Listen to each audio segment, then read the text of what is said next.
사도행전 20장 신약성경 223페이지입니다. 17절부터 제가 읽어보겠습니다.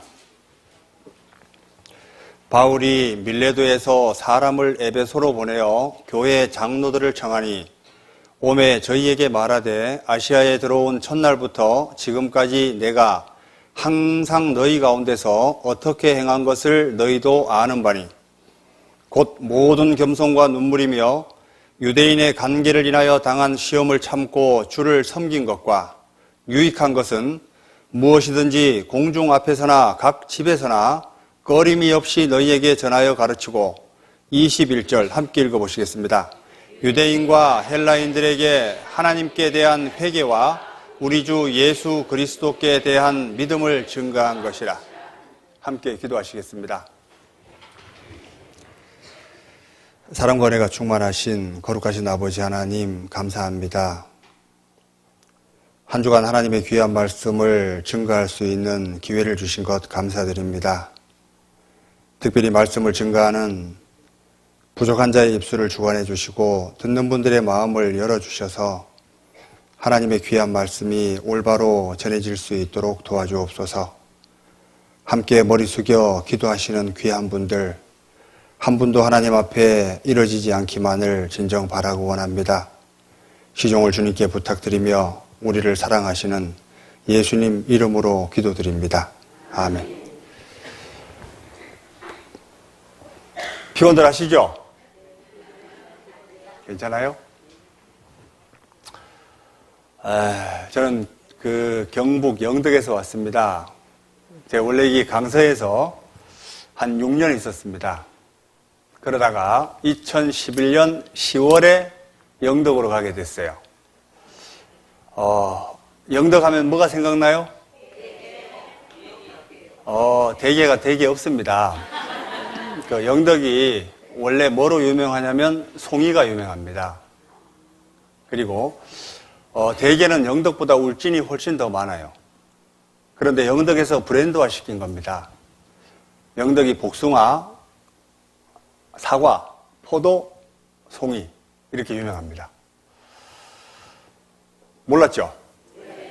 네, 1년에 관광객이 얼마나 오냐면 거의 1000만 명 가까이 옵니다. 안 와보셨죠? 네, 안 와보셨습니다. 제가 이제 어제 저녁에 왔는데 영덕에 있다 보니까 공기가 되게 좋습니다.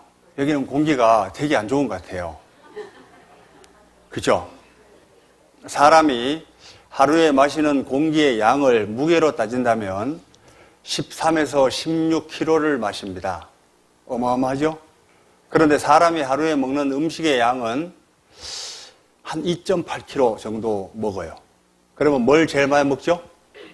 공기입니다. 제가 비염이 있어가지고 비염약을 먹었더니 계속 갈증이 나서 죄송합니다.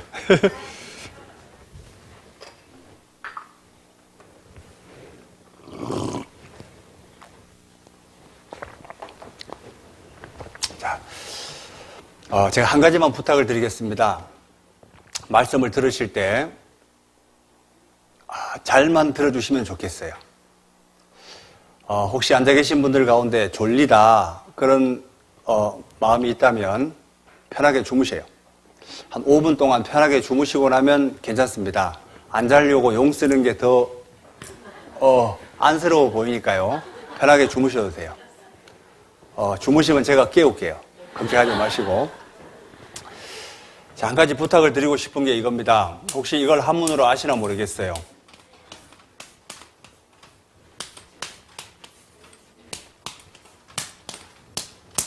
이게 무슨 자인지 아시죠? 글을 청자입니다. 이 내용을 분해해보면 이런 거예요.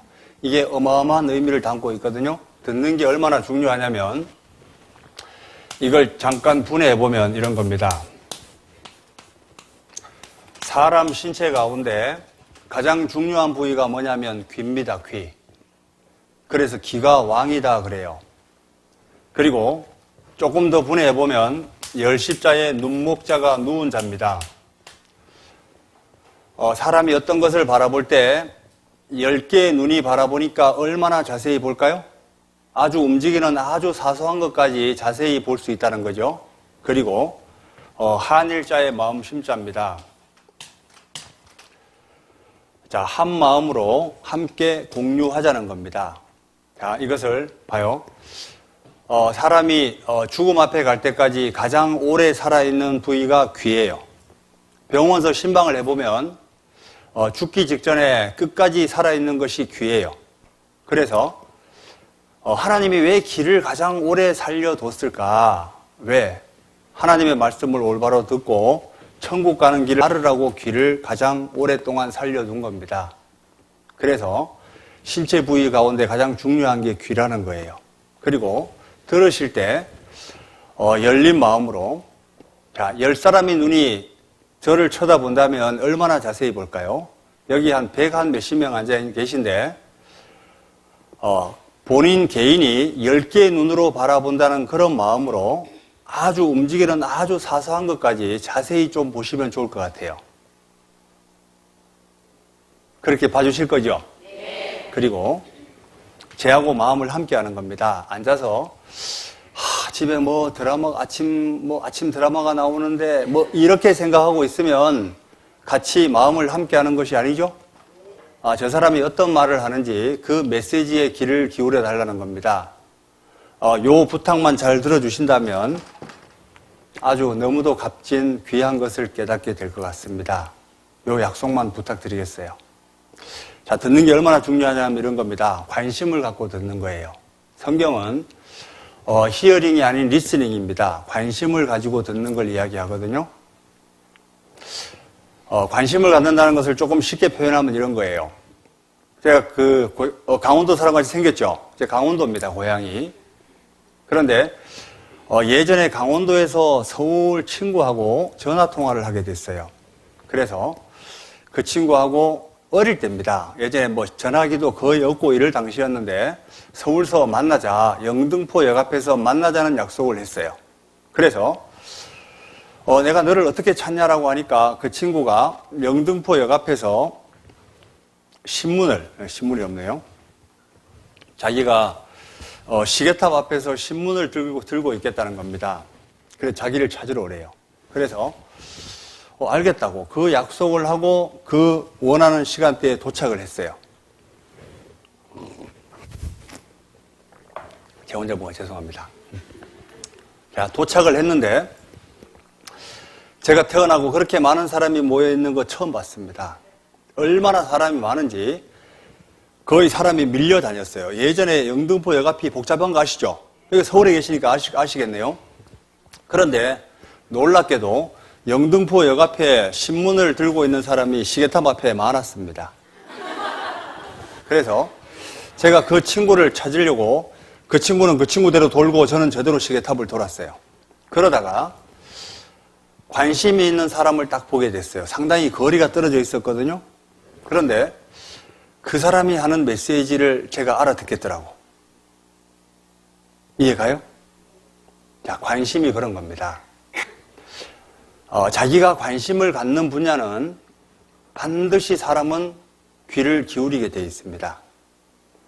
자, 여기 앉아가지고 관심이 없이 그냥 앉아 계시게 되면 그냥 잘 들었다 이걸로 끝날 수가 있습니다. 그런데 관심을 갖고 듣게 되면 너무도 값진 것을 깨닫게 된다는 겁니다. 이번 강연에 특별히 하나님에 대해서 좀 보려고 해요. 사람이 자기의 존재 목적을 안다는 것은 참 놀라운 겁니다. 내가 왜 태어났을까? 이 세상은 어떻게 존재하는 걸까? 왜 사람의 삶이 이렇게 괴롭지? 왜 하는 것마다 고통밖에 없지? 왜 나는 이렇게 살아야 하지? 궁금한 게 너무 많죠. 그런데 거기에 대한 의문점들이 하나하나 풀리게 될 겁니다. 자기의 존재 목적을 안다면 너무도 값진 것을 깨닫게 되어 있다는 겁니다. 방금 읽었던 본문에 이런 내용이죠. 사도 바울이 일생 동안에 가장 중요하게 여기는 부분이 바로 이거였습니다. 하나님께 대한 회개와 예수 그리스도께 대한 믿음을 증거한 것이라. 이걸 자기가 평생의 목숨을 내놓고 전했습니다. 얼마나 중요하면 이 메시지를 죽을 때까지 계속 전하다 죽었을까요? 그런데 전 세계적으로 수천만 명이 이 메시지를 전하다 죽었습니다. 만약에 성경이 거짓이고 하나님이 살아계시지 않는다면 이 사람들의 죽음은 세상 말로 말하면 개죽음입니다. 그런데 하나님이 계시고 천국과 지옥이 있다면 이 사람은 누구보다도 값진 삶을 살았다는 겁니다. 그래서 관심을 가지고 잘 들어주시면 좋겠어요. 스크린에 떠 있는 이 그림을 한번 잠깐 보시면 신발 이쁘죠? 보여요? 영덕은 교회가 조그만해서 제가 스크린을 함께 볼 수 있거든요. 여기는 스크린이 안 보여가지고 이쁘죠? 이것도 이쁘죠? 이건 아쿠아 슈즈입니다. 이쁘죠? 자, 어떤 주인을 만나냐에 따라서 버려지는 것들도 이렇게 아름다운 모양으로 바뀌어지게 되어 있다는 겁니다. 이것이 전선 케이블입니다. 케이블 말려있는 나무거든요. 그런데 어떤 주인을 만나냐에 따라서 아름다운 책꽂이로 바뀌어지게 되어 있습니다. 자, 나라는 사람이 나를 만드신 창조주를 올바로 알게 되면 우리의 삶 또한 바뀌어지게 되어 있다는 겁니다. 자, 그런데 내가 지금까지 믿고 있는 신이 너무도 아주 값어치 없는 신이라면 그 사람의 마지막은 아주 비참할 거라는 겁니다. 그래서 이것은 반드시 짚고 넘어가야 될 부분이라는 거예요. 자, 인생을 이렇게 말할 수 있습니다. 참 이게 되게 공감이 되는 부분인데 이게 뭐 같이 보여요? 어항 속의 물고기입니다. 자, 이 어항 속의 물고기가 자기 잘난 멋에 살아가고 있어요. 아침마다 음식을 넣어줍니다. 계속 잘 먹고 있어요. 잘 놀아요. 이 어항 속에 있는 물고기는 이것이 단 줄 생각합니다. 그런데 실제 어항 속에 있는 물고기가 살 수 있는 것은 사람이 관리해주기 때문에 살고 있는 거 맞죠? 아침부터 계속 사람은 음식, 먹이를 넣어줍니다. 저절로 들어가는 게 아니죠. 누군가의 계획 속에 관상용인지 몰라도 누군가의 계획 속에 길러지고 있는 거 사실입니다. 자, 우리가 살고 있는 지구를 한번 생각해 보죠. 저와 여러분, 분명히 누군가가 이 천지 만물을 보존해 주지 않는다면 우리가 지금 살 수 없다는 겁니다. 이걸 모르고 살아가는 것 자체가 하나님 앞에 너무도 큰 죄를 짓고 있는 거예요. 자, 이 어항 속에 있는 물고기가 살고 죽는 것은 누구 손에 달려있죠? 주인 손에 달려있는 거 맞죠? 실제 우리의 삶은 이거보다도 더 정확하게 하나님의 손에 관리되고 있다는 겁니다. 그걸 반드시 아시게 될 겁니다. 성경에 읽었던 본문을 다시 한번 보시죠.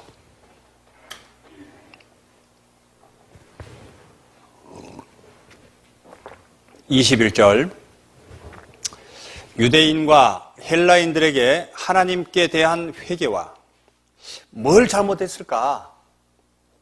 하나님 앞에 뭘 잘못했기에 하나님께 대한 회개를 이야기할까? 그리고 우리 주 예수 그리스도께 대한 몰랐어요? 이스라엘이 거의 물에 100% 가깝게 지금 정수를 하고 있습니다. 지금 중국에 공장도 짓고 있어요. 원래 저쪽에 경상도에 가면 어른들이 많기 때문에 1시간 말씀하고 5분 쉽니다. 여기도 5분을 좀 쉬어야 될 것 같아. 차 한잔하고 정확하게 22분에 시작하겠습니다.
빨리 들어온 분들 먼저 운동 좀 하시게요. 늦게 온 분들은 운동하지 말고 빨리 오신 분들 운동 좀 하시게요.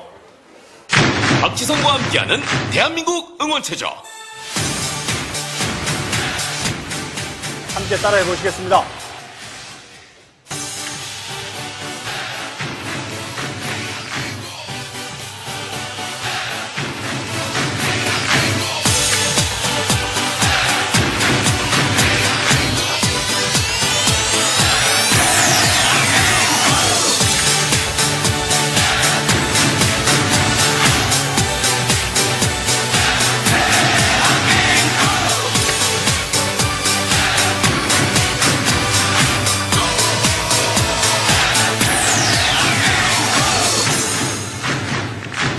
한 번 더. 하나, 둘, 셋, 넷, 다섯, 여섯, 일곱, 여덟.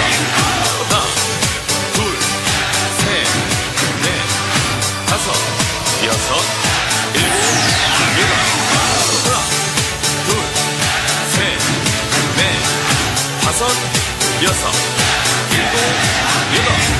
하나, 둘, 셋, 넷, 다섯, 여섯, 일곱, 여덟. 한 번 더.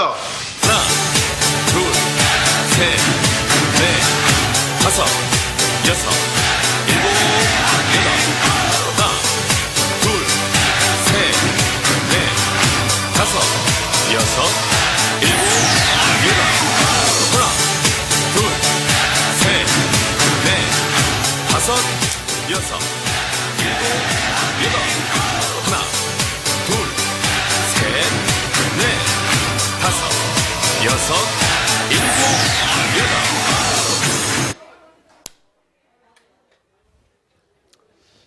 몸이 좀 풀리죠?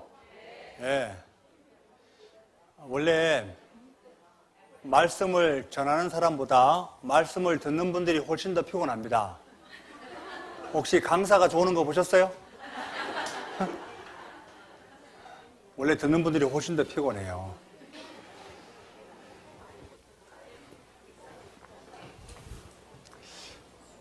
또 들어오셨네.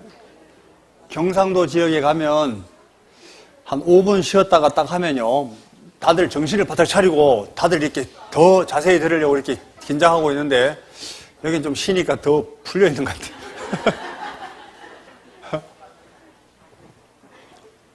옆에 계신 분들은 어깨 한번 살짝 한번 주물러 주시죠. 관계 되시는 분들 조금만 주물러 주시죠.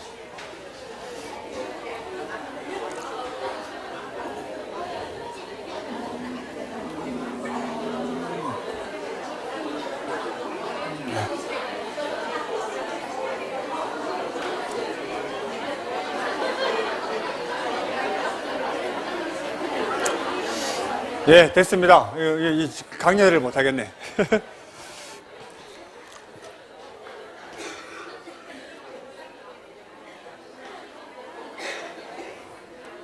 자, 욥기, 성경 욥기를 한번 보시겠습니다. 욥기. 욥기 12장입니다. 욥기 12장. 욥기 12장 7절. 이제 모든 짐승에게 물어보라. 그것들이 내게 가르치리라. 공중의 새에게 물어보라. 그것들이 또한 내게 구하리라. 땅에게 말하라. 내게 가르치리라. 바다의 고기도 내게 설명하리라. 이것들 중에 어느 것이 여호와의 손이 이를 행하신 줄을 알지 못하랴. 모든 짐승에게 물어보래요. 짐승에게 뭘 물어보라고 하냐면 하나님이 모든 동물을 만들었기 때문에 그 짐승을 자세히 보게 되면 하나님이 얼마나 놀라우신 분인지, 짐승들을 살 수 있는 모든 것을 완벽하게 갖춰주신 분이 하나님이라는 것을 알게 될 거다. 사람 너희들 좀 자세히 좀 생각해서 봐라.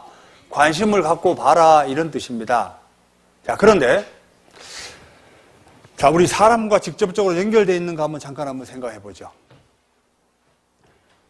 농사 한번 해보시죠. 자, 우리가 벼농사를 짓는다.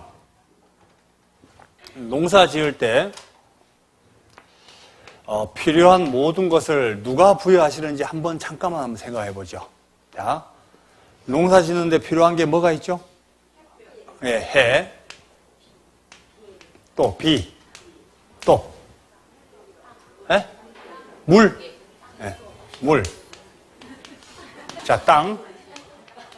왜 얘기 마음 먹고 해보세요. 제가 성경에 나와 있으니까.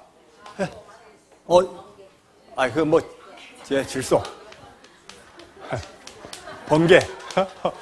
이게 아주 고차원적이네요. 또. 바람. 비료. 달. 자.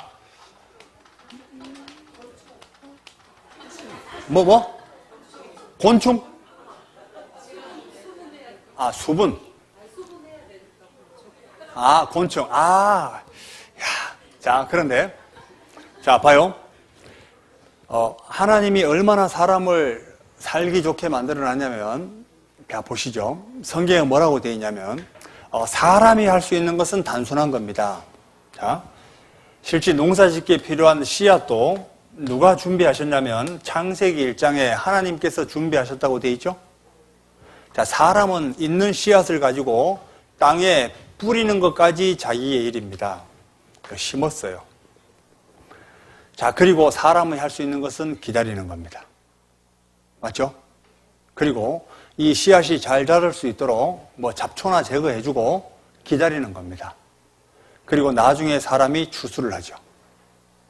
자, 그러면 이 식물에 필요한 모든 것을 부여하신 분이 누구냐면 바로 하나님이라는 겁니다. 자, 하나님이 해를 왜 주셨냐면 신명기에 말씀하기를 해는 결실케 하는 보물과 해가 없으면 식물은 절대로 결실을 맺을 수가 없습니다. 그리고 달이 하는 역할은 뭐냐면 자라게 하는 겁니다. 달은 자라게 해요. 원래 애들은 일찍 재워야 돼요. 네? 원래 20세기 문명이 발달하게 된 것이 카페인의 영향이라 그러는데 원래 애들 잘 재워야 돼요. 원래 자라는 것은 언제 자라냐면 밤에 자랍니다. 혹시 가로등 밑에 농작물이 잘 되는 거 본 적 있어요? 가로등 밑에 농작물이 안 돼요. 왜 그러냐면 식물도 자야 됩니다. 그래서 요즘은 시골에 가면 가로등 옆에, 반 옆에 가로등이 있다면 가로등 옆에 스위치를 항상 만들어 둡니다. 그게 만들었어요. 그거 안 하게 되면 보상해 주셔야 돼요. 그리고 하늘의 보물인 이슬과 하나님이 이슬을 왜 주셨냐면 이슬이 없으면 식물들이 숨을 못 쉽니다. 이런 거죠. 자, 이게 조화인데 생화네. 생화네요. 생화예요. 자, 죄송합니다. 영덕은 조화라서. 자, 근데 이슬이 하는 역할은 뭐냐면 대기 중에 먼지들이 많이 있습니다. 먼지가 식물 잎사귀 위에 내려앉아요. 그럼 식물이 숨을 쉬어야 될 거 아니에요? 그게 하늘에서 이슬이 내려서 먼지층을 공중으로 띄워 올립니다. 그래서 이것이 물방울을 타고 내려가서 식물이 숨을 쉴 수 있도록 해주는 거예요.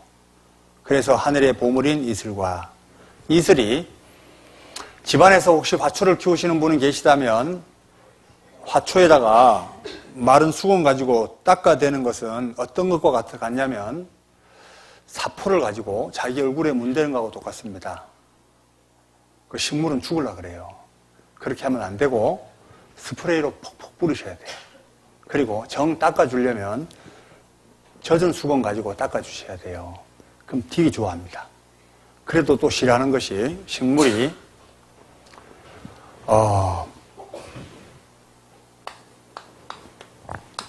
이 질산이라는 비료를 받아 먹어야지 식물은 잘 자라게 되어 있는데 이것이 무엇으로 생기냐면 번개로 만들어지게 되어 있습니다.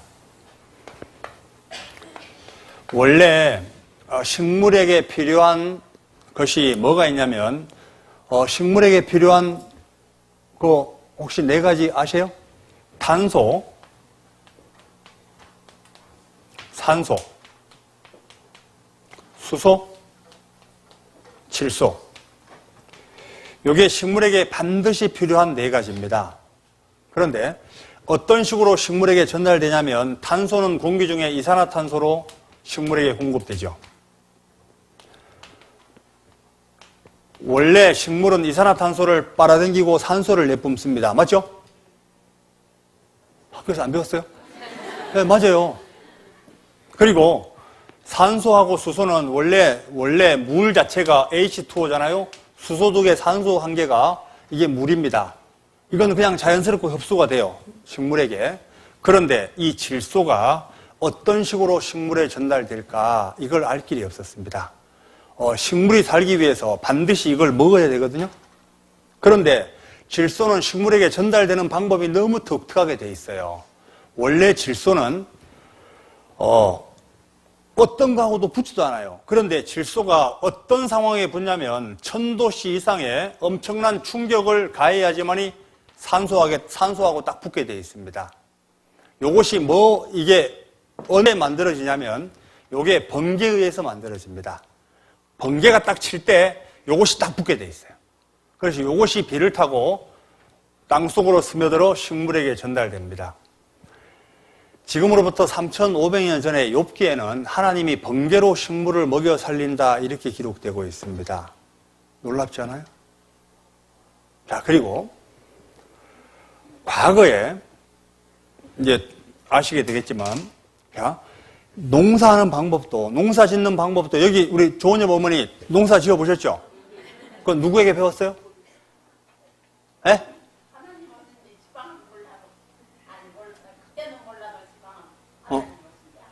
그런데 분명히 우리 조은엽 어머니에게 누군가가 가르쳐준 분이 있을 거 아니에요? 자, 그러면 그 위에 어머니도 누군가에 의해서 가르침 받았을 거 아니에요? 계속 거슬러 올라가면 최초로 농사를 가르쳐준 분이 있을까 없을까요? 그분이 누굴까? 하나님이 가르쳐줬습니다. 이사야 28장을 한번 보시죠.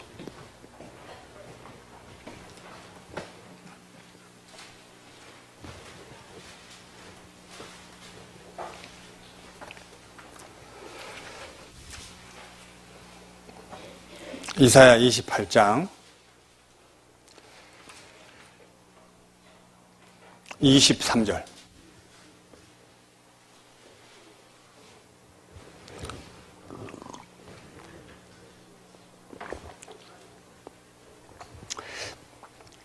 구약성경 997페이지. 너희는 귀를 기울여 내 목소리를 들으라. 자세히 내 말을 들으라. 파종하려고 가는 자가 어찌 끊이지 않고 갈기만 하겠느냐? 그 땅을 개간하며 고르게만 하겠느냐? 지면을 이미 평평히 하였으면 소외향을 뿌리며 대외향을 뿌리며 소맥을 줄줄이 심으며 대맥을 정한 곳에 심으며 귀리를 그 가에 심지 않겠느냐? 26절 같이 읽어볼까요? 이는 그의 하나님이 그에게 적당한 방법으로 보이사 가르치셨음이며 소외양은 도리깨로 떨지 아니하며 대외양은 수레바퀴를 굴리지 아니하고 소외양은 작대기로 떨고 대외양은 막대기로 떨며 곡식은 부수는가 아니라 늘 떨기만 하지 아니하고 그것에 수레바퀴를 굴리고 그것을 말굽으로 밟게 할지라도 부수지는 아니하나니 29절 같이 읽어보죠.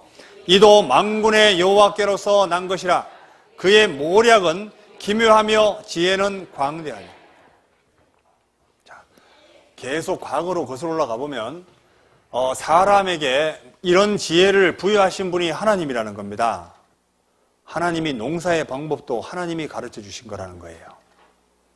만약에 하나님이 안 가르쳐 줬다면 농사 지을 수 있을까 없을까요? 이 저절로 생겨난 걸까요? 분명히 누군가가 가르쳐 줬을 거 아니에요? 하나님입니다. 놀랍지 않아요?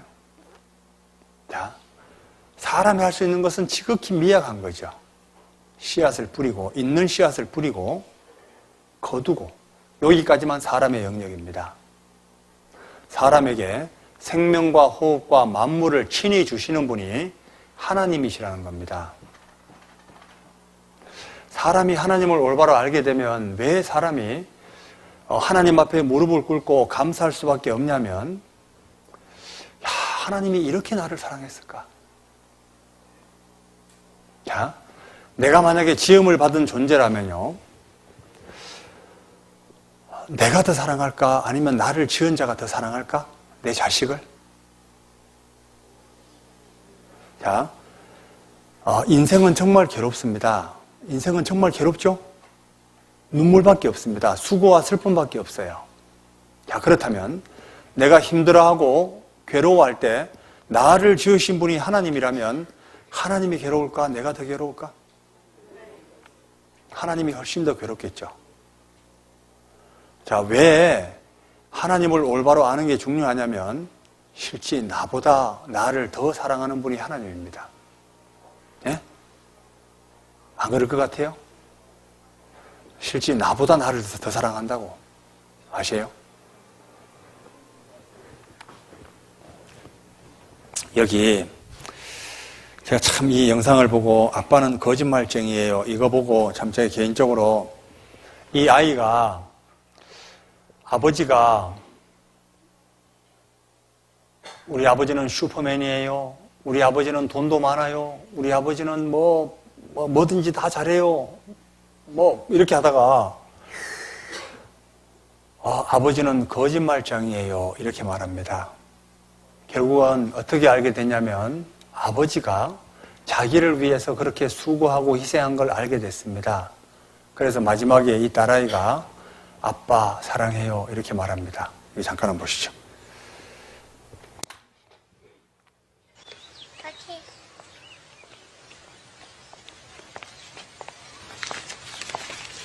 Daddy is the sweetest daddy in the world.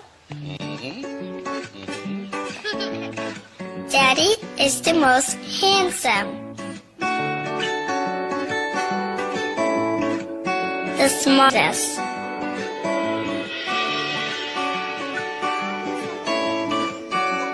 The most clever. The kindest.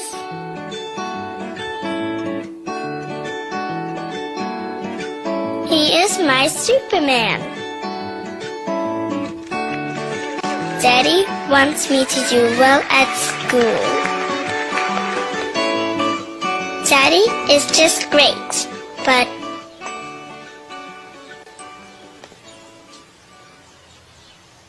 he lies.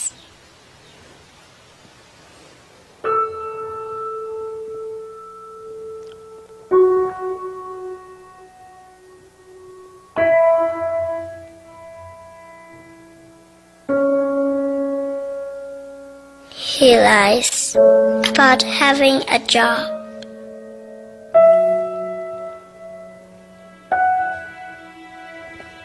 He lies about having money.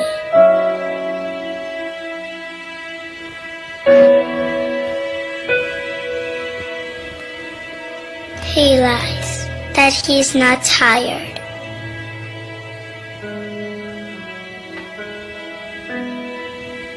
He lies that he's not hungry. He lies that we have everything.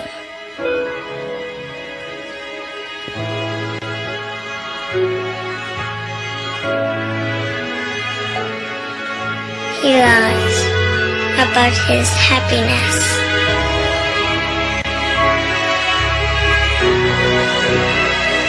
He lies because of me.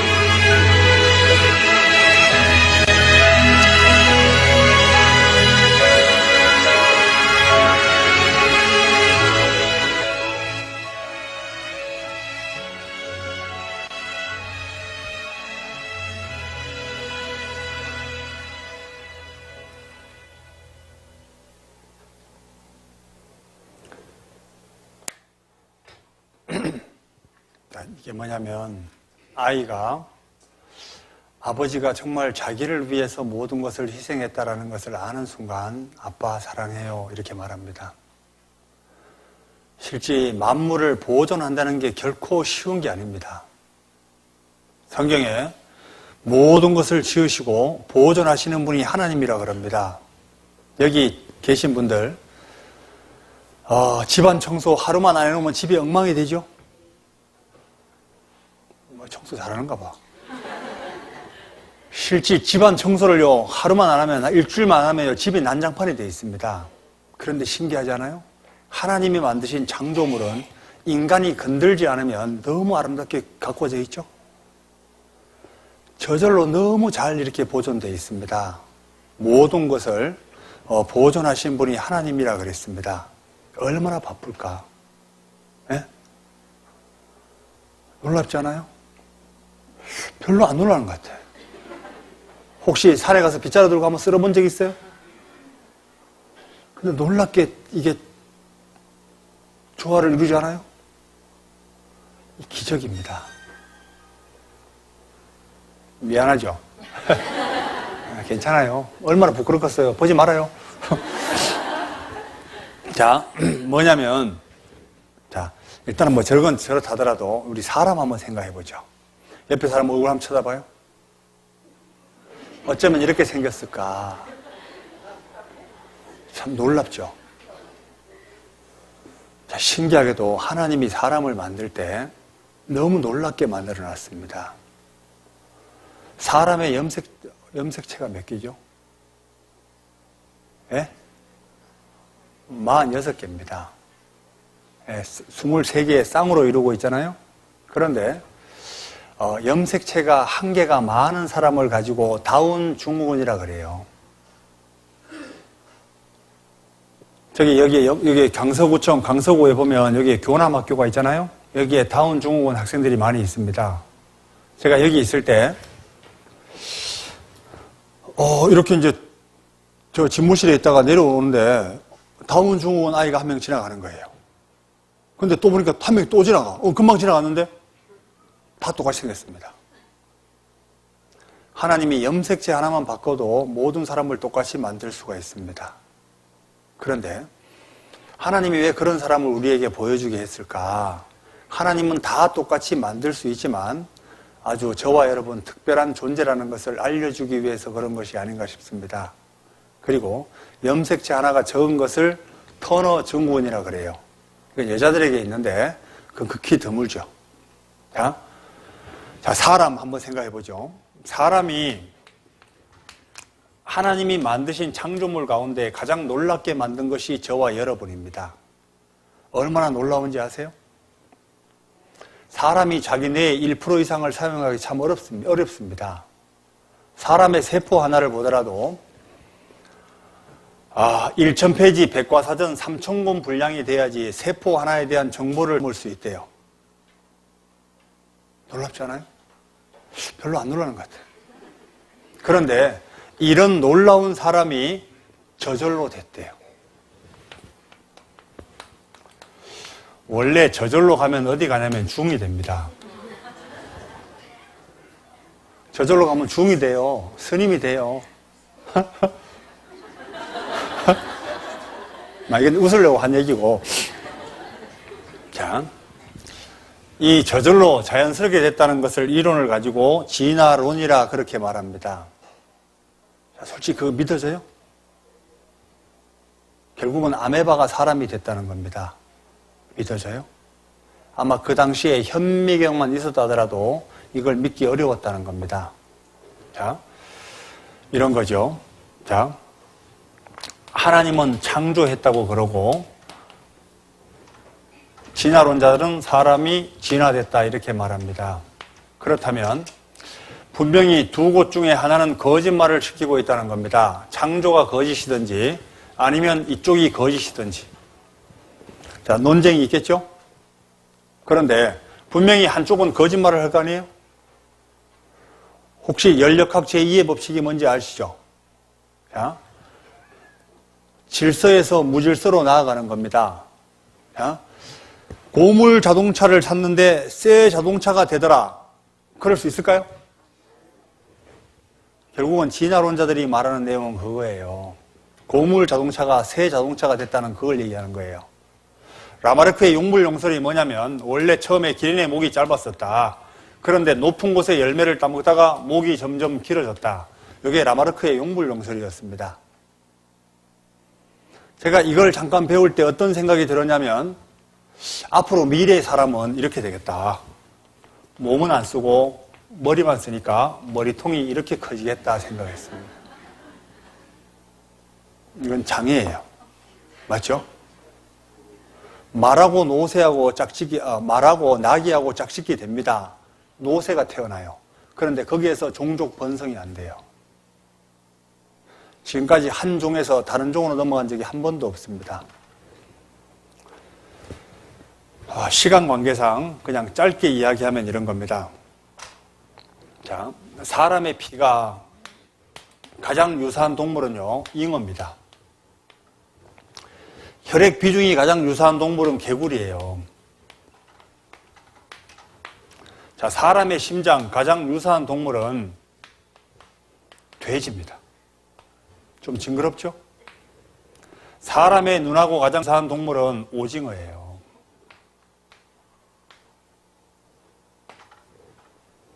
참 신기하죠? 어머니 가슴에서 나오는 모유, 가장 유사한 동물은 낙입니다. 자, 병원균을 가지고 짐승에게 투여했을 때 가장 사람하고 민감하게 비슷하게 반응하는 것이 흰쥐예요. 그래서 사람에게 투여하기 전에 흰쥐에게 먼저 시험을 해보고 이상이 없으면 사람에게 투여하게 되어 있습니다. 자, 그렇다면 원숭이 피를 사람에게 한 방울만 집어넣으면 사람은 즉사해버립니다. 안 그럴 것 같아요? 원숭이 종류가 얼마나 많은데요. 그런데 이걸 또 믿고 있어요. 그런데 본성이 알아요. 본성은 하나님을 찾고 있다는 겁니다. 그죠? 그래서 사람들에게 태초에 하나님이 천지를 창조하시니라 정말 마음으로 하나님을 찾고 있던 사람은 창세기 1장 1절을 읽는 순간요, 그럼 그렇지 이렇게 말합니다. 이건 본성의 소리인 거예요. 인간은 하나님이 직접 만드셨습니다. 모든 것을 다 만드셨지만 사람을 아주 놀랍게 만들었어요. 짐승과 완전히 다른 거예요. 단백질의 합성체가 아니거든요. 공산주의 이론이 그런 거예요. 인간은 단백질의 합성체다. 그래가지고 인간의 생명을 함부로 아주 경시 여겨서 함부로 죽이게 됩니다. 그런데 인간은 하나님의 형상을 닮은 거예요. 자, 사람이 얼마나 놀랍냐면 어머니 뱃속에서 만들었습니다. 이렇게 만들었어요. 제가 공주에 가서 어떤 분하고 상담을 하는데 의사 선생님하고 상담을 하게 됐어요.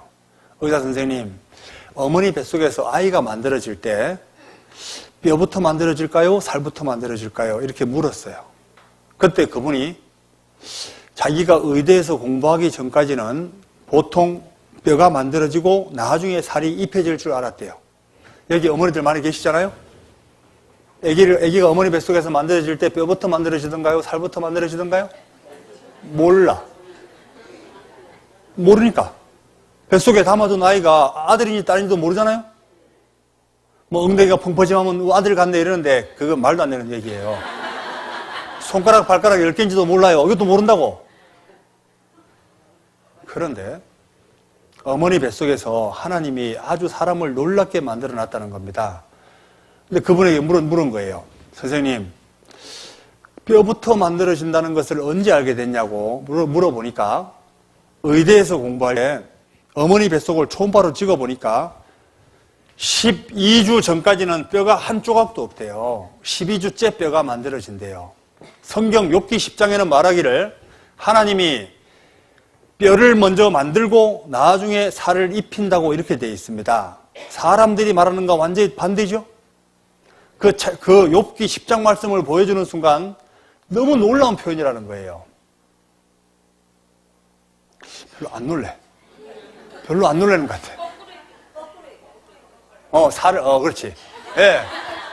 앞에 있어 봐요. 다 그래. 하나님이 살을 다 만들어 놓고 나중에 뼈가 자라게 한다고.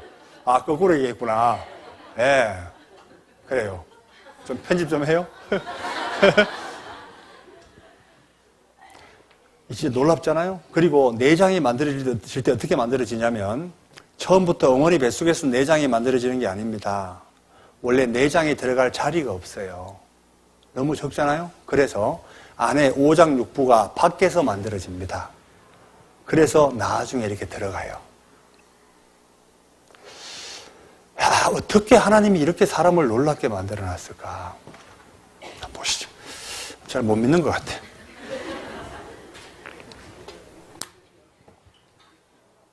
그건 남자에게도 마찬가지입니다. 곧 아빠가 된다는 의미니까요.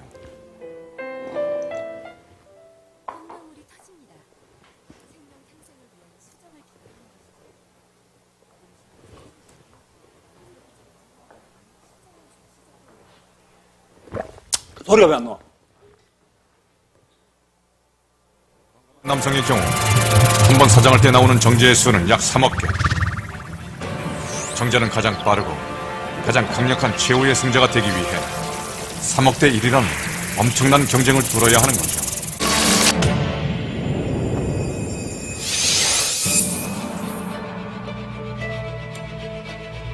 정제는 유전물질을 포함하고 있는 머리, 중간체, 그리고 긴 꼬리로 구성되어 있습니다.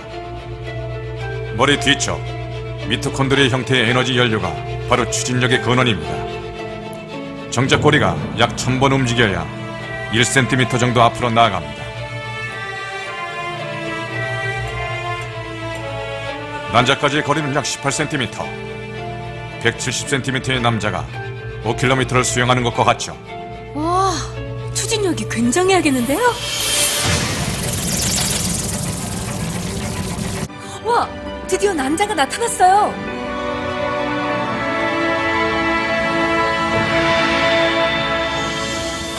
마리의 정자 중에서 겨우 500마리 정도가 살아남아 난자 근처까지 갑니다.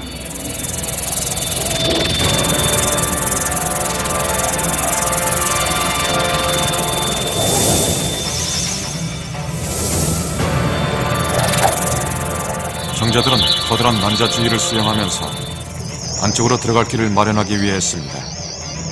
그 강한 힘 때문에 조용한 난자도 흔들릴 정도입니다. 한 마리가 드디어 성공하나 봐요. 우리의 주인공 단 한 마리의 정자가 고리를 드릴처럼 돌리며 난자 투명대에 머리를 듭니다.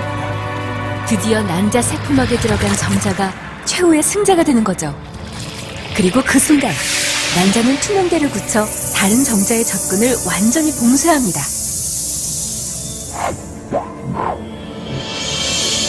정자의 핵과 난자의 핵이 서로 잡아당기듯 융합합니다. 이 순간 유일무이한 유전적물을 가진 인간의 배아가 새롭게 창조됩니다. 임신 6주가 되면 장기의 발달 속도도 빨라집니다. 그런데 특이한 것은 태출 속으로 장이 빠져나와 있다는 겁니다. 간이 커다랗게 자리를 잡고 있어서 위와 장이 자랄 공간이 없기 때문이죠. 8주가 되면 장기가 거의 만들어지고 9주부터는 장기가 다시 배 안으로 들어갑니다.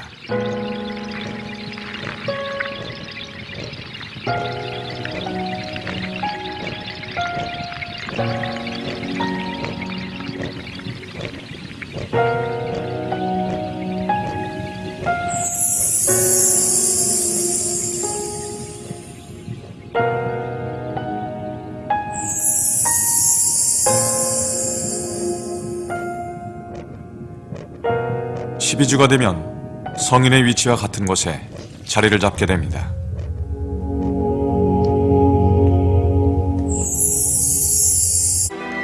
이 기적은 10달 동안 계속될 것입니다. 이 궁전을 지키는 엄마의 사랑은 끝이 없으니까요. 놀랍잖아요. 이걸 저절로 됐대요. 뭐 스님이 되고 싶다면 뭐 그렇게 하시고. 그런데 이거 분명히 누군가의 계획 속에 만들어진 것은 틀림없다는 겁니다. 자, 최초의 사람이 누구냐면 아담과 하와입니다. 최초의 사람은 아담이에요. 아담하게 생겼다고 아담이 아니라 원래 아담이 사람이라는 얘기입니다. 자, 시편 139편에 뭐라고 말하냐면 어머니 뱃속에서 오장육부를 지으셨다 그랬습니다. 어머니 뱃속에서 하나님이 나를 조직하셨다 그랬어요. 그렇다면 자, 최초의 사람이 아담이에요. 그런데 최초 사람 아담 맞죠? 자, 아담이면 하나님이 하와를 만들 때 어떻게 만들었냐면 아담의 갈빗대를 취해서 하와를 만들었다 그랬습니다. 이게 가능할까요? 창세기 2장에 보면 아담을 깊이 잠들게 해서 하와를 만들었대요. 여자가 원래 남자보다 야무입니다. 독해요. 왜 그러냐면 남자는 흙으로 만들었거든요. 하나님이 흙으로 만들었다 그러죠? 그런데 하와는 뼈로 만들었어요. 더 야문 같아. 그런데 봐요. 자, 성경 창세기 2장에 뭐라고 말하냐면 하나님이 아담을 깊이 잠들게 한 후에 갈빗대 하나를 취해서 하와를 만들었다고 되어 있습니다. 원래 이게 지금에야 21세기에 와서야 이게 가능하다는 것을 알게 됩니다. 왜 그러냐면 사람에게 이제 사람을 만들기 위해서 지금은 거의 창조까지 접근하거든요. 골수. 이 골수를 채취할 때가 신체 부위 가운데 어디냐면 앞머리뼈. 앞머리뼈에서 골수를 추출해요. 거기다가 요 흉추, 그 다음에 갈비뼈, 척추, 골반, 요 5군데에서 골수를 추출할 수 있습니다. 그런데 창세기 2장에는 골수를 추출할 수 있는데 다시 자랄 수 있는 뼈는 갈비뼈밖에 없습니다. 자, 그렇다면 어디에서 뽑아서 사람을 만들어야 될까요? 이건 두말할 것도 없습니다. 성경은 정확하게 뭐라고 표현되어 있냐면 하나님이 살로 대신 채우시고, 그런데 기간이 얼마나 걸렸는지 안 나와 있지만 하나님이 그렇게 하셨습니다. 창세기 2장을 한번 보시죠.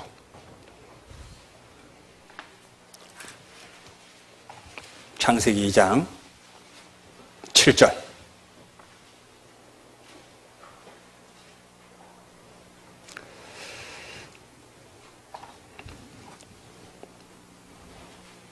창세기 2장 7절.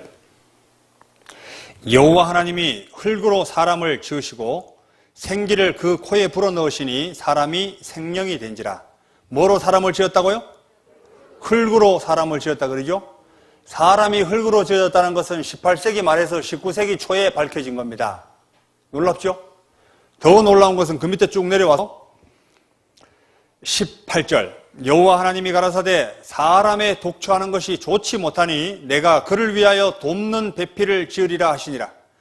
여호와 하나님이 흙으로 각종 들짐승과 공중에 각종 새를 지으시고 아담이 어떻게 이름을 짓나 보시려고 그것들을 그에게로 이끌어 이르시니 아담이 각 생물을 일컫는 바가 곧 그 이름이라.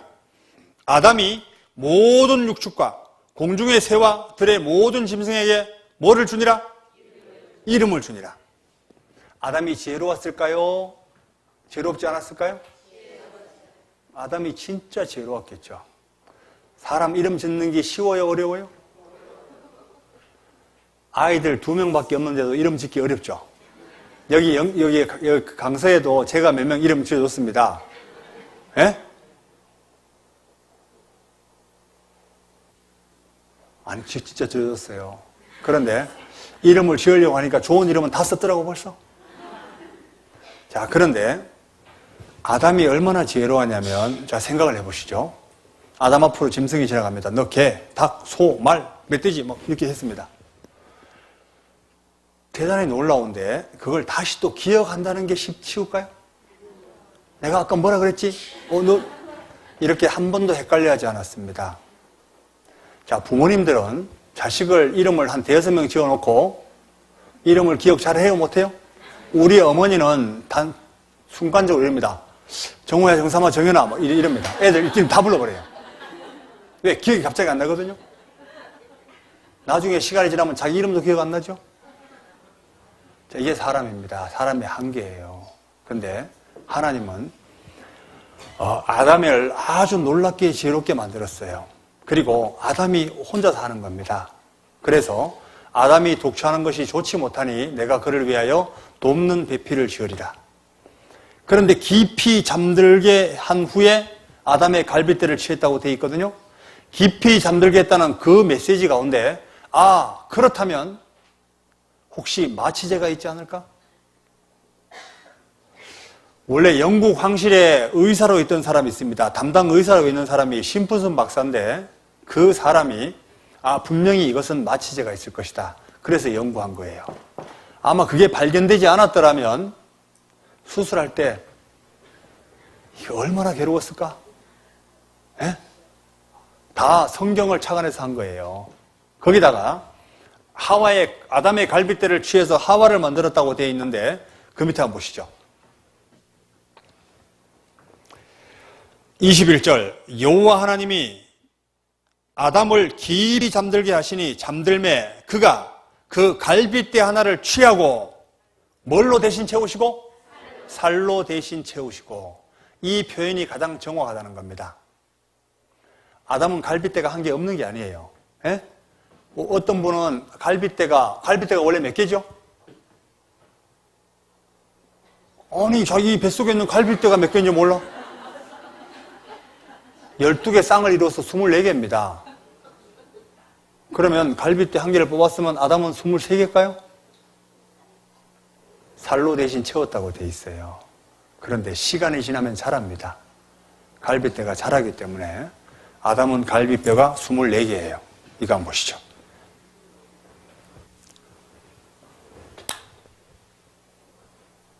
Actually from him. Now, so what bone do you choose? Every element, I should say, that's in your body. There are 206 bones in the human body. 206. Only one, let me restate that, only one out of 206 will regrow if surgically removed correctly. You guessed it, the rib. One. Now think about that.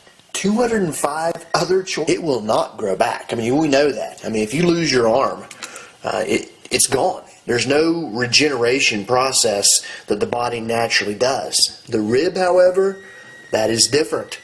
If surgically removed correct. Sites. If you were going to get bone marrow from a subject, there are 5 donor spots.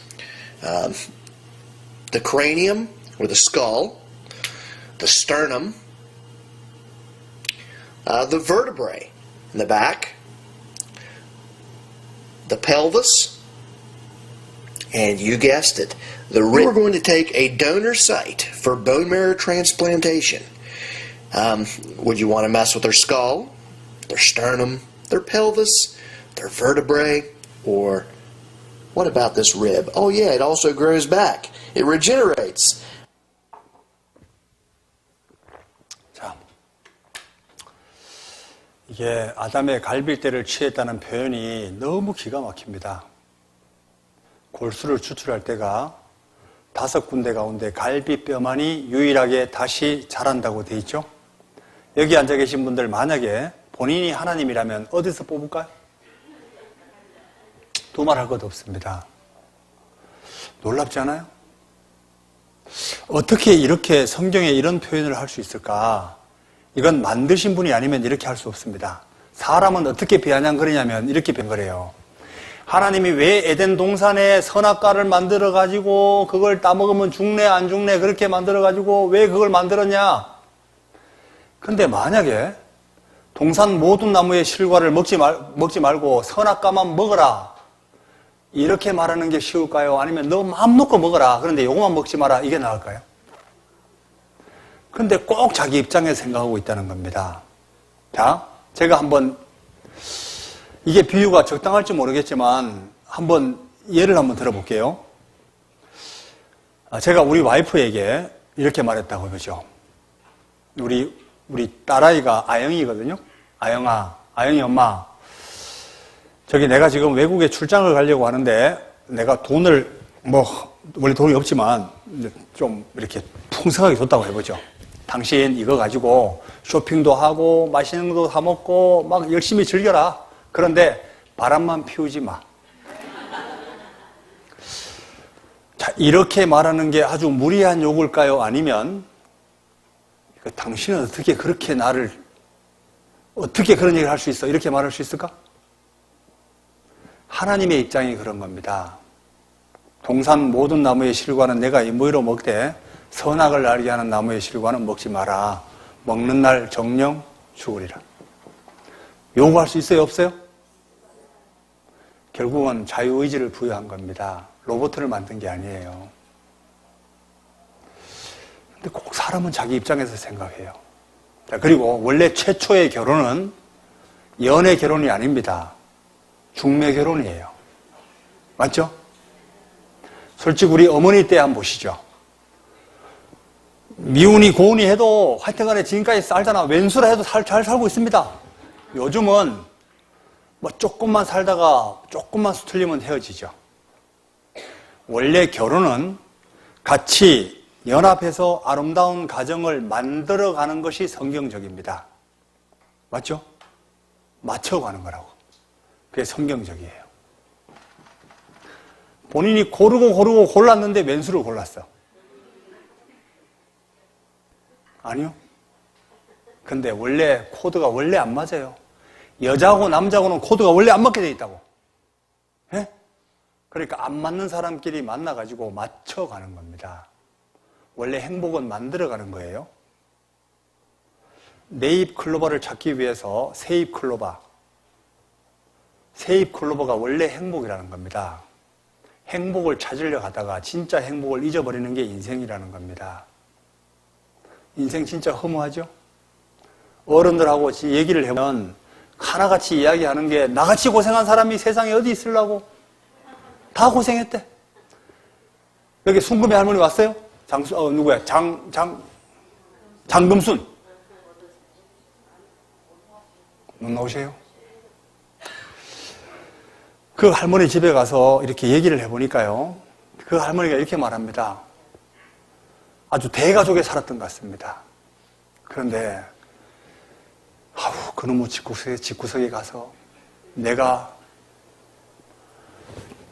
아침을 짓고 돌아서니까 점심을 짓고 돌아서니까 저녁을 짓고 얼마나 먹는지 자기는 매일 밥 짓고 이러다가 그러다 일생을 보냈대. 참. 그 인생이 억울하지 않아요? 별로 안 억울한 것 같아. 뭐 조는 분은 별로 안 억울하니까 좋시오. 그런데 진짜 억울해요. 안 그래요? 그런데 하나님이 전도서를 왜 기록하게 됐냐면 전도서를 기록하게 된 배경이 이겁니다. 원래 경험은 바보들의 학교라는 겁니다. 내가 경험해봤으니까 너희들 시간 낭비하지 마라 그런 거예요. 첫 마디가 뭐냐면 헛되고 헛되며 헛되고 헛되니 모든 것이 헛되도다. 솔로몬이 처와 첩들을 1000명 뒀다고 되어 있습니다. 솔로몬은 눈으로 보는 것, 마음에 원하는 것 다 해봤다 그랬어요. 그리고 너 소관문 한번 써봐라. 그런데 소관문 첫 마디가 헛되고 헛되며 헛되고 헛되니 모든 것이 헛되다. 만물의 피곤함을 사람이 말로 다 할 수 없나니 눈은 보아도 족함이 없고 귀는 들어도 차지 않는다. 지혜가 많으면 행복할까? 지혜가 많으면 번뇌도 많으니 지식을 다하는 자는 근심을 다하느니라. 많이 배우면 더 괴로워요. 아세요? 많이 배우면 더 괴롭다고요. 지금 세계적인 석학들은 뭐 때문에 고민하고 있냐면 어떻게 하면 지구를 살릴까 고민하고 있습니다. 지구 13가지 요인을 들어서 지구는 오래 못 간대요. 석학들이 얘기하는 얘기거든요. 근데 솔직히 우리 아무 생각 없잖아요. 자, 뭐냐면 조금만 생각해보면요. 생각을 조금만 더 깊이 하면요. 머리 터져버립니다. 지혜가 많으면 번뇌가 많아요. 많이 공부하는 것은 몸을 피곤케 하느니라. 혹시 길바닥에 히히 웃고 다니는 사람 봤죠? 그 사람이 아마 더 행복할 수도 있어요. 자살하는 사람은 어떤 사람이 자살을 많이 하냐면 돈이 많은 사람들이 훨씬 더 자살합니다. 그리고 쾌락을 많이 추구해본 사람들이 훨씬 더 자살을 합니다. 마약 이런 거 누가 많이 하는지 아세요? 대체적으로 연예인들이 많이 합니다. 예전에 80년대인가 이런 노래가 유행했습니다. 광막한 광야를 달리는 인생아, 너는 무엇을 찾으려 왔느냐. 이래도 한 세상, 저래도 한 평생, 돈도 명예도 사랑도 다 싫다. 이 사회참여입니다. 이 노래 나왔을 때 엄청나게 많은 사람들이 자살을 했어요. 자, 돈도 아니고 명예도 아니고 사랑도 아니고 뭘까? 그래서 삶의 회의를 느끼고 많은 사람이 자살을 했어요. 어리석은 거죠. 안 그래요? 좀 비참하지 않아요?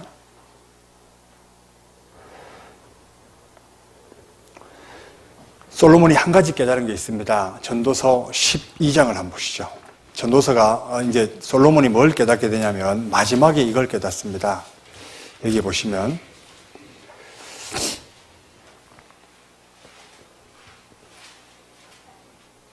전도서 12장 13절입니다.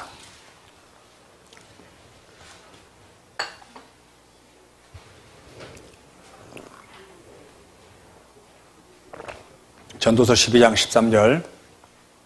이 일의 결국을 다 들었으니 어떻게 하라고요? 하나님을 경외하고 그 명령을 지킬지어다. 이것이 사람의 본분이니라. 하나님은 모든 행위와 모든 은밀한 일을 선악간에 심판하시리라. 자, 사람에게는요, 어떤 게 있냐면 이런 게 있습니다.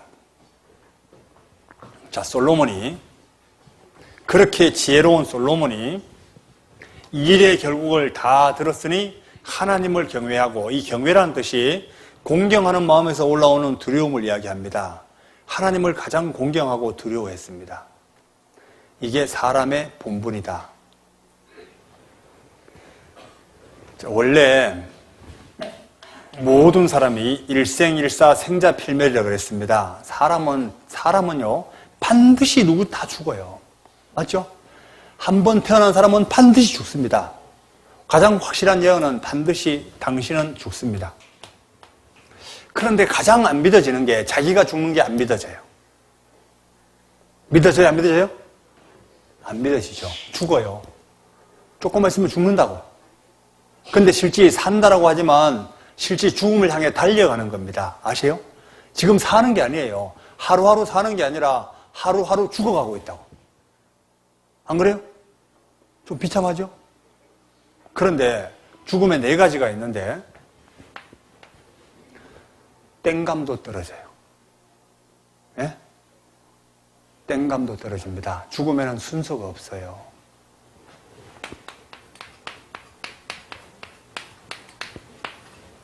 이게 문제입니다. 젊은 애들 죽는 거 많이 보죠? 예? 영덕에 송이가 많이 납니다. 하루에 50톤씩 나와요.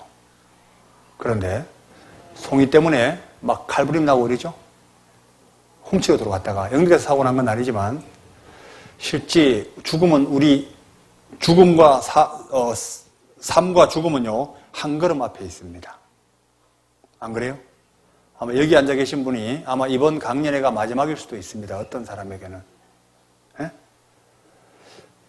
제가 직장 생활할 때요, 제 직장 동료 중에 한 명이 오토바이를 탔습니다. 제가 오토바이를 이제 88 오토바이 탔는데 제가 그 아이 후배에게 이랬습니다. 너 꼭 성경을 배워야 된다. 그러니까 형, 지금은 아니야. 내가 나중에 배울게. 근데 그 친구가 그날 저녁에 오토바이를 타고 퇴근을 하다가 오토바이가 티코하고 정면 박치기를 했는데 티코가 폐차가 됐습니다. 즉사했어요. 제가 그날 저녁에 제가 되게 마음이 무거웠어요.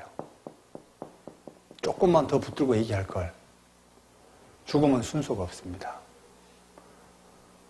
대저 사람은 자기의 시기를 알지 못하나니 물고기가 재앙의 그물에 걸리고 새가 올무에 걸림 같이 인생도 재앙의 날이 홀연히 임하면 거기 걸리느니라. 반드시 죽어요. 넓은 바다에 그 물고기가 그물에 걸릴지 어떻게 알았겠어요? 하늘에 나는 새가 그물에 걸릴지 어떻게 알았겠냐고. 그런데 인생도 그와 같은 거다. 한치 앞을 모르는 게 인생입니다. 맞죠? 근데 확실한 것은 여기 보면 이런 겁니다. 성경 그래도 한번 보셔야 될 것 같아요. 전도서 한번 보시죠. 전도서 9장. 이건 한번 보셔야 될 것 같습니다. 전도서 9장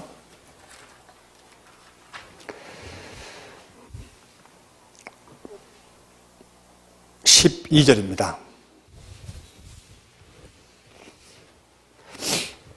구약성경 955페이지 전도서 9장 12절. 대저 사람은 자기의 시기를 알지 못하나니 물고기가 재앙의 그물에 걸리고 새가 울무에 걸림같이, 같이 읽어볼까요? 인생도 재앙의 날이 홀련히 임하면 거기 걸리느니라. 자, 중요한 것은 이건 죽음은 완전히 필연성이에요. 보편성이고 불예측성입니다. 맞죠? 시간이 없어요. 시간을 자기가 몰라요. 내가 만약에 죽는 시간을 정확하게 안다면 이렇게 살까요? 안 그래요? 내가 내일 죽는다 그러면 뭐부터 할 것 같아요? 그러니까 순서가 없습니다. 여기 아마 아이고 저 할머니 오래 못 넘기겠네 이러지만 본인이 먼저 갈 수도 있습니다. 맞죠? 요즘 또 암이 얼마나 많은지 아시죠? 암이 걸리게 되면요, 암이 걸리면 아주 운동선수들은 급속도로 빨리 번집니다. 할머니들이 차라리 암이 잘 안 번져요. 더 오래 삽니다. 맞죠? 중요한 건 시간을 몰라요. 그리고 또 하나는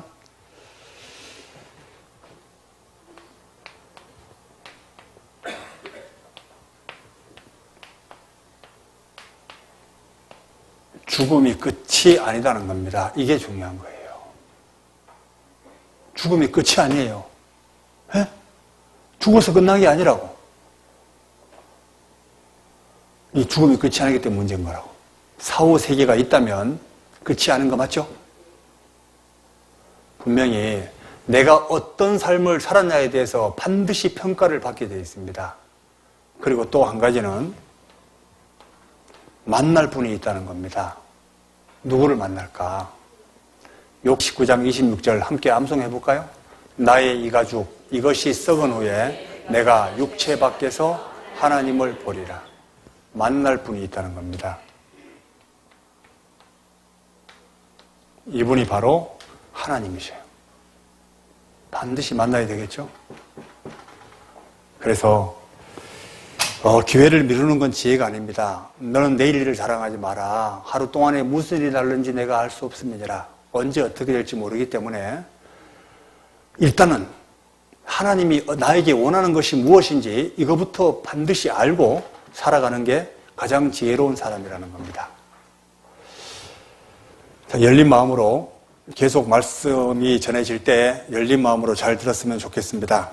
오늘 여기까지 하겠습니다. 같이 기도하고 마치죠. 사랑과 은혜가 충만하신 거룩하신 아버지 하나님 감사합니다. 한 주간 성경 강연회를 허락해 주신 것 감사드립니다. 말씀을 증거하는 부족한 자의 입술을 더욱 주관해 주시고 듣는 분들의 마음을 더욱 붙들어 주셔서 이번 기회를 통해 꼭 하나님의 귀한 사랑 깨달아 알 수 있도록 도와주옵소서. 내일 만날 때 더 열린 마음으로 만날 수 있기만을 바라고 원하며 우리를 사랑하시는 예수님 이름으로 기도드립니다.